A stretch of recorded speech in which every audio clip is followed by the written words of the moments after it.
णमो णमो सिद्ध साहुणम। यह संसारी प्राणी राग द्वेष मोह रूप भावों के कारण इस संसार में भटकता है। इसकी मोह की महिमा क्या कहें। कभी स्त्री से मोह करता है, कभी पुत्र से मोह करता है, कभी ये अचेतन पदार्थों से मोह करता है। एक संक्षिप्त दृष्टांत से इस मोह की लीला को समझते हैं। एक सेठ जी थे और सेठ जी मोह जाल में इतने फंसे थे कि उनको आत्मा अनात्मा का भान नहीं रहता था। एक दिन क्या हुआ, एक मुनिराज जंगल से मंदिर की ओर आ रहे थे और मार्ग में सेठ जी का घर पड़ा। सेठ जी मकान बनाने वाले को उस समय कारीगर को डांट रहे थे। मुनिराज ने देख लिया कि सेठ जी कारीगर को डांट रहे हैं, तो मुनिराज ने सेठ जी को देखकर छोटी सी मुस्कान दी और वहाँ से वो चले गए। दोपहर में मुनिराज आहार को पधारे।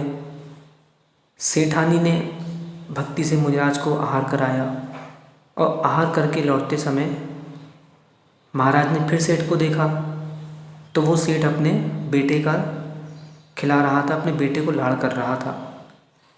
मुनिराज ने पुनः देखा, पुनः थोड़ी सी मुस्कान दी और चले गए। शाम के काल में मुनिराज मंदिर से जंगल की ओर जा रहे थे। पुनः उस सेठ को दुकान पर बकरी भगाते हुए देखा। मुनिराज ने फिर देखा सेठ जी को, फिर छोटी सी मुस्कान दे दी। अब मुनिराज को मुस्कुराते देख सेठ जी दुकान से उतरे और महाराज के पास जाकर पहुंच गए। सेठ जी बोले, महाराज जी एक बात बताइए कि दिगंबर साधु बिना प्रयोजन हंसते नहीं हैं, पर आप आज सुबह से 3 बार मुझे देखकर आपने मुस्कान दी, इसका क्या कारण है। मुनिराज अवधि ज्ञानी थे। वे बोले, सेठ प्रातः काल तुम जिस मकान की सुरक्षा के लिए, जिसे व्यवस्थित बनाने के लिए कारीगरों को फटकार रहे थे, उस मकान में तुम नहीं रह पाओगे। सेठ बोला, क्यों। मुनिराज ने कहा कि 7 दिनों के बाद तुम्हारी मृत्यु होने वाली है।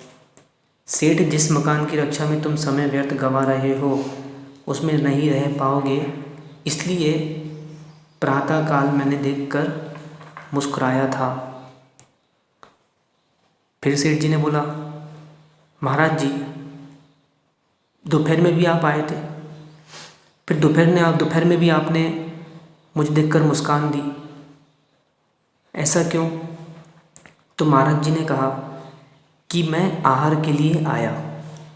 उस समय तुम जिस बच्चे को खिला रहे थे वह तुम्हारा पूर्व भव का शत्रु है और शत्रु को प्यार करते देखकर मुझे हंसी आ गई।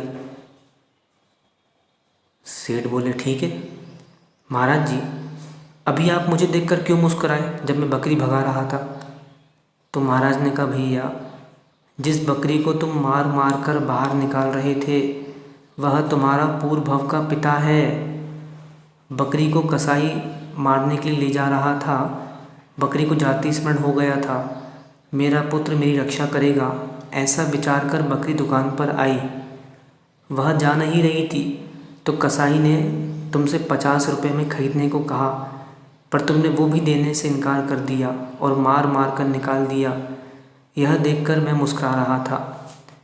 सेठ दौड़ा कि अभी बकरी को बचाकर लेके आता हूँ, पर जैसे ही सेठ पहुँचा तब तक कसाई बकरी को मार चुका था। बस यह मोह की दशा है कि अनेक योनि और कुल कोटियों से व्याप्त भरे हुए संसार परिभ्रमण करता हुआ यह जीव कर्म यंत्र से पीड़ित होकर पिता होकर भाई हो जाता है, पुत्र पौत्र हो जाता है, माता होकर भगिनी हो जाती है, भार्या और लड़की हो जाती है, स्वामी होकर दास हो जाता है तथा दास होकर भी स्वामी हो जाता है। जिस प्रकार रंग स्थल में एक नट नाना रूप धारण करता है, उसी प्रकार यह होता रहता है। अथवा बहुत कहने से क्या लाभ है, स्वयं कभी अपना ही पुत्र बन जाता है। इस प्रकार संसार की असारता का चिंतन करने से, द्रव्य भाव कर्म का निरोध होने से संसार का अभाव हो जाता है। इस संसार में आज तक किसी की भी कोई इच्छा पूरी नहीं हुई। दाम बिना निर्धन दुखी, तृष्णावश धनवान, कहूँ ना सुख संसार में, सब जग देखियो छान। सुख कहीं है तो वह सार में है, सुख की सार में नहीं, जीवन के सार में है। और जीवन का कोई सार है तो वह रयन सार है। आदि जिणेंद्रम जय।